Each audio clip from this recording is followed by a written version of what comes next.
అమెరికాకి ఎక్స్పోర్ట్ అయ్యే ఉత్పత్తులు, అక్కడి ప్రజలు కొనే ఉత్పత్తుల మీద 25% పన్నేసిండు. దానివల్ల ఏమవుతుంది, 25% ట్యాక్స్ పడడం వల్ల దాని రేటు పెరుగుతుంది.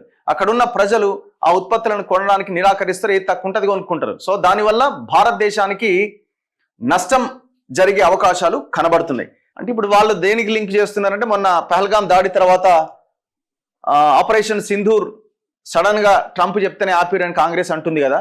మీ ఇద్దరి మధ్య అంత స్నేహబంధం ఉంటే మరి ఇప్పుడెందుకు మన దేశం మీద అంత పెద్ద ఎత్తున ట్యాక్స్లు వేస్తున్నాడు, మరి మీ స్నేహబంధం ఇంతేనా అని కాంగ్రెస్ దీన్ని కౌంటర్ చేస్తున్నది. సో ఇట్లా మొత్తానికి 25% ట్యాక్సెస్ విధించిండు. మరి 25% గతంలో ఆల్రెడీ ఉన్న 10%కి అదనమా, 10%తో కలిపే అన్నది ఇంకా క్లారిటీ రావాల్సి ఉందట. ఇప్పుడు మనం ఏమైనా రష్యాతో కొంత వాణిజ్య ఒప్పందాల్లో కొంత అంత ఎఫెక్ట్ అంత ఇంట్రెస్ట్ చూపించకపోతే తగ్గిస్తాడేమో మళ్ళీ. ఇప్పుడు అంతే, ఇక భయపెట్టుడు తప్ప వీళ్ళది ఏముండదు, భయపెట్టుడు బ్లాక్మెయిల్ తప్ప.